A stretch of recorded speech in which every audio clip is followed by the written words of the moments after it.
Setting આમથી લેજો એટલે આ નીલ ભૂખવાથી કરવાની કોઈ જરૂર નથી ભાઈ.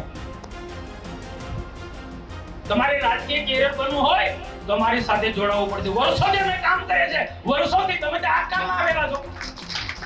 બોલો ક્યાં તો ઓરિજિનલ ભાજપ હતો, બોલો ઓરિજિનલ ભાજપ. અને હમણાં દાદાગીરી કરવા નીકળી પડે છે. નીલ ક્યાં હતો? શું હતું? તારે શું અસ્તિત્વ હતું? અને અહીંયા આદિવાસી વિસ્તારમાં તમે ડરાવવા ધમકાવવા આવ્યા છો. નમસ્કાર. આ વખતે મનસુખ વસાવા ફરી એકવાર પોતાના આકરા અંદાજમાં જોવા મળ્યા છે. મનસુખ વસાવા બોલે એટલે ચાકુની ધાર જેવું, કોઈને કાપો તો લોહી ન નીકળે તેવી રીતે બોલતા હોય છે. અને આ વખતે પણ મનસુખ વસાવા એવા જ તેવરમાં દેખાયા છે. અને આ વખતે તેમણે બીજા કોઈને નહીં પરંતુ ભાજપના જ નેતા અને જિલ્લાના પ્રમુખ એવા નીલ રાવ ઉપર જ પોતાના વાણીના વાક પ્રહાર કર્યા છે, વાક બાણ ચલાવ્યા છે. અને એવા વાક બાણ ચલાવ્યા છે કે નીલ રાવ હવે શું કરશે? કારણ કે અત્યાર સુધી નીલ રાવ સામે જે આરોપ હતા તે આ વખતે ડેડિયાપાડામાંથી, ચૈતરના ગઢમાંથી મનસુખ વસાવા ખુલીને સામે આવ્યા છે અને આકરા વેણ કર્યા છે નીલ રાવ પર. શું બોલ્યા પહેલા તે તમે આખું સાંભળો. ચૈતરથી ડરે એવો છે પણ છતાં મૌન કેમ? સેટિંગ આમથી લેજો એટલે આ નીલ ભૂખવાથી ડરવાની કોઈ જરૂર નથી ભાઈ. તમારે રાજકીય કેરિયર બનવું હોય તો મારી સાથે જોડાવવું પડશે. વર્ષોથી અમે કામ કરે છે, વર્ષોથી તમે તે આ કામમાં આવેલા છો. બોલો ક્યાં તો ઓરિજિનલ ભાજપ હતો, બોલો ઓરિજિનલ ભાજપ. અને હમણાં દાદાગીરી કરવા નીકળી પડે છે. નીલ ક્યાં હતો? શું હતું? તારે શું અસ્તિત્વ હતું? અને અહીંયા આદિવાસી વિસ્તારમાં તમે ડરાવવા ધમકાવવા આવ્યા છો. એમાં ચૈતર વસાવા ડરાવતો હોય આપણા ભાજપના કાર્યકર્તાઓને કે આપણા કાર્યકર્તાઓ ચૈતર વસાવા ડરાવે કે દેવો ડરાવે શંકરભાઈ તો બરોબર છે. આ તો જિલ્લાનો પ્રમુખ અને મહામંત્રી આપણા કાર્યકર્તાને પીવડાવે, ડરાવે. આ તો ચૈતર સાથે મળેલા છે એવું થયું ને. અને મને રાવ છે ભાઈ, ઘરની બહાર તમે તાલુકા જિલ્લા પંચાયતમાં બે નથી નીકળ્યા એટલે ચોક્કસ ના કરી શક્યા. મેં મારો તો જવાબ આપ્યો, હું એકલો જવાબ આપું. એ જિલ્લાના પ્રમુખ તરીકે એને અમુક સીટો પર ફરી એને ખબર હતી કે આટલો ખોટો અપપ્રચાર કરે છે તો એમને કાઉન્ટર કરવું જોઈતું હતું કે આ ખોટો પ્રચાર કરે છે. અને બીજા જાતે કે ના ખોટા પ્રમાણપત્રો જે ખોટી સીટો રાજપીપળા નગરમાં આપી દીધી હતી. આદિવાસી બહેનો ખરા, આદિવાસી બહેનો પણ એ બીજા અદર્શ કાસ્ટને પરણેલા એટલે આદિવાસી સમાજની નારાજગી તો સોશિયલ મીડિયામાં જોરશોર ચાલ્યું ને વધારે ચાલ્યું. તો આ જે વાત છે એને જે ઘણા બધા મુદ્દા હતા કે આપણા લોકોએ જે કાઉન્ટર કરવા જોઈએ એ કાઉન્ટર ના કરી શક્યા. દિનેશભાઈ, આ કોણે કાઉન્ટર કરવું જોઈએ? એને તો આપણા પર આરોપ મૂકી દીધો કે ભાજપ સરકારમાં આટલો કૌભાંડ મનરેગામાં. પણ આ તમારી ગ્રામ પંચાયતમાં કૌભાંડ થયું મનરેગામાં ને ધારાસભ્ય તરીકે ચૈતર વસાવે શું જોયું? કઈની ફરજ નહોતી પણ આ બધી વાતો કાઉન્ટર કરી છે ચૂંટણી સમયે. તો બોલો વરના નીકળ્યો ને નીલ પણ એસી ઓફિસમાં ત્યાં બેઠા રહ્યા કમલમમાં. આનાથી ચૂંટણી જીતાય. અને આ સાચી વાત કરું એટલે મનસુખ વસાવા અઘરા લાગે. હું પ્રજાની પડખે, કાર્યકર્તાની પડખે રહેવા વાળો માણસ છું ભાઈ. અને બીજું કે રાજકીય ગણિત, જીતનું ગણિત અમારી પાસે પણ જાણવું જોઈએ. ઘનશ્યામભાઈ પાસે જાણવું જોઈએ, મોતીભાઈ પાસે જાણવું જોઈએ, શંકરભાઈ પાસે જાણવું જોઈએ. હું રાજપીપળા વિધાનસભા 2 હાર્યો છે, 95 માં 1 જીત્યો છે.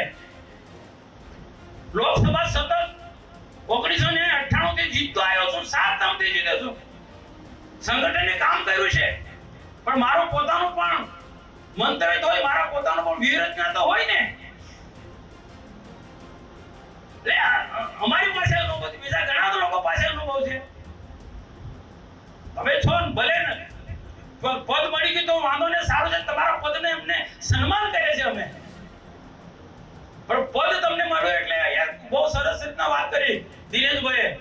સિનિયર લોકોને પણ પૂછો, ના સિનિયર લોકોને નથી પૂછ્યું એનો આ પરિણામ. ને કોઈ સિનિયર બોલે એને દબાવવાનો કોઈ ને કોઈ રીતે. પાર્ટીમાં આવું થોડું ચાલવાનું. આ રીતે તો પાર્ટી તૂટી જાય. નો પોપટ ચાલ્યો. હવે ડુમખલનો પોપટનો મુદ્દો ઉછાળવાનો કોણ ભાઈ? મેં તો ઉછાળ્યો નથી.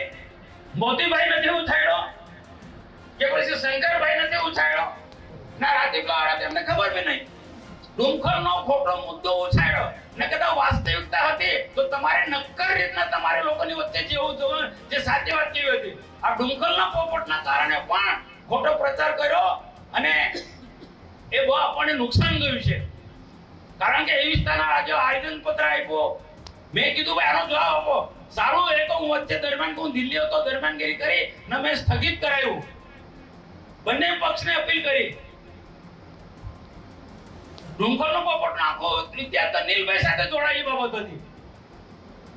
એના પર ક્યાં કાદવ ઉછળતા હતા એનાથી બચવા માટે એને ડુમખલનો પોપટનો ઇતિહાસ રચી કાઢ્યો. એટલે જરા તાંબર ના કરી શક્યા. વર્ષાબેને જયતરભાઈના ધર્મપત્નીએ એવું જાહેર સભામાં બોલી કે મનસુખભાઈ અને નીલ વચ્ચે મારામારી થઈ. આવું હકીકતમાં મારામારી થઈ જ નથી.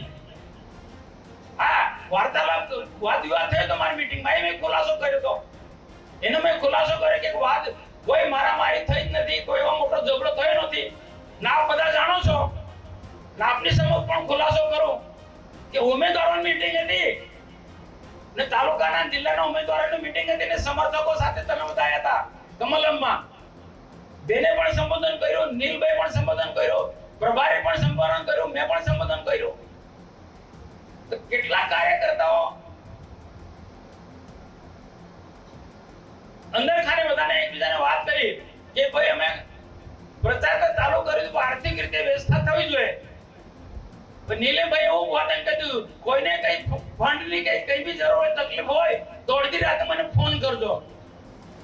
કોણ ફોન આપી દેવું જોઈએ ને હું કામ ફોન કરવો પડે? એટલે મેં ધારાસભ્ય બેન અને બધા મુખ્ય લોકો મોતીભાઈ પ્રભારીને બધા વાત કરી અને કોર ગ્રુપ જિલ્લાનો અમે બેઠા અંદર ત્યાં બેઠા. આ ઓપન વાત છે. અંદર ત્યાં બેઠા ને અમે કીધું આ ઘનશ્યામભાઈ પણ હતા ત્યાં બહુ સ્પષ્ટ કીધું કે ભાઈ ફોર્મ ભરાઈ ગયા છે તાલુકા જિલ્લાના અને પ્રચાર પ્રારંભ કરો અને દરેક ઉમેદવારને જે પણ ફંડ હોય તે આપો એટલે પ્રચારનો પ્રારંભ કરે. એમ કે મારી પાસે કોઈ ફંડ નથી આવ્યું તો મેં કીધું તારે ફંડ ના હોય તો ઘનશ્યામભાઈને પૂછી કે ઘનશ્યામભાઈ કોઈ પણ રીતના ગમે તેની પાસે વ્યવસ્થા કરે અને તાત્કાલિક એ પાર્ટીના પ્રમુખની જવાબદારી છે ભાઈ. અને જ્યારે પણ પાર્ટીમાંથી જે ફંડ આવે એ પછી તેને આપી દેવાય. એ જિલ્લા પ્રમુખ તરીકે નિષ્ફળ ગયેલો માણસ છે. એને એની જવાબદારી છે. એને કીધું તું ના કરી શકતો હોય તો ઘનશ્યામભાઈને કે અથવા બીજાને અમે કહી આય. તમે આ શબ્દો સાંભળ્યા? મનસુખ વસાવા એમ તો આ રીતે આ વાણી માટે બોલવા માટે જાણીતા છે. તેઓ જ્યારે બોલે છે ત્યારે કડવું બોલે છે, અમુક વાર સાચું એ બોલે છે. આ વખતે બોલ્યા તેમાં સત્યતા હતી. ભાજપ જે છે તે દક્ષિણ પટ્ટામાં અને આદિવાસી પટ્ટામાં નથી ચાલ્યો. તેમણે અન્ય પક્ષો કરતાં અન્ય જગ્યાઓ કરતાં નબળું પ્રદર્શન અહીંયા કર્યું છે. તે વાત સાચી છે. જિલ્લા પ્રમુખે તેની જવાબદારી પણ લેવી જોઈએ. પરંતુ આ વખતે જે ભાજપ શિસ્તને વરેલું છે તેમાં તેના જ સાંસદ અને તેના જ ધારાસભ્યો એક જિલ્લાના પ્રમુખ સામે આ રીતે આંગળી ચીંધે, ખુલ્લેઆમ તેની સામે વિરોધમાં સૂર બોલાવે, તેને ખુલ્લેઆમ ઉઘાડા પાડે, તેની પર આરોપ લગાડે, તે કેટલું યોગ્ય? ભાજપના જ નેતાઓ શું આ નહીં જોઈ રહ્યા હોય? શું ભાજપના જે જિલ્લા જે અત્યારે ગુજરાતના પ્રમુખ છે તે શું આ બધું જોતા હોય ને ત્યારબાદ શું કરશે? તે પણ એક મોટો સવાલ છે. કારણ કે મનસુખ વસાવા જે રીતે બોલી રહ્યા છે, જે આરોપ લગાડી રહ્યા છે, તો ખૂબ અઘરા આરોપ છે. આની ઉપર હવે ભાજપનું આખું શીર્ષ નેતૃત્વ છે તે કઈ રીતે કામ કરશે, નીલ રાવ પોતાનો બચાવ કઈ રીતે કરશે, તે તમામ વાતો જોઈ છે. અને મનસુખ દાદા જે છે તે હવે એક વડીલની ભૂમિકામાં છે અને વડીલો અલગ અલગ પ્રકારના હોય છે. તેમાં મનસુખ દાદા અત્યારે મને પત્રકારની દ્રષ્ટિએ એવા એક વડીલ દેખાઈ રહ્યા છે જે ખૂબ આકરું બોલે છે અને અમુક વાર જે છે તે પોતાના ભવ્ય ભૂતકાળને હજી સુધી છોડવા નથી માંગતા. આ જે સ્પીચ આખી તમે જોઈ તેમાં તેમણે કહ્યું કે હું 7 વાર સાંસદ બન્યો છું. અરે તમે બન્યા છો વાત સાચી છે, પણ તેનાથી તમે જે રીતે આરોપ લગાડી રહ્યા છો અને આમાં ખુલ્લું એવું દેખાઈ રહ્યું છે કે વડીલોની સાથે પરામર્શ નીલ રાવ નથી કરી રહ્યા. તેના કારણે તેનું એટલે કે મનસુખ દાદાના ગુસ્સે થવાનું એક કારણ એ પણ છે કે તેમણે આ જે વડીલો હતા તેમને સાઇડલાઇન કર્યા છે. તેમને સાથે લઈને નથી ચાલ્યા, તેમની પાસે નથી ગયા, તેના કારણે આખો વિવાદ જે છે તે અત્યારે ચર્ચામાં આવ્યો હોય તેવું લાગે છે. તમને શું લાગે છે મનસુખ દાદાની આ સ્પીચ પરથી તે તમે અમને કોમેન્ટમાં જરૂર જણાવો. ધન્યવાદ. જોતા રહો ગુજરાત તકને આવા જ વિડીયો માટે.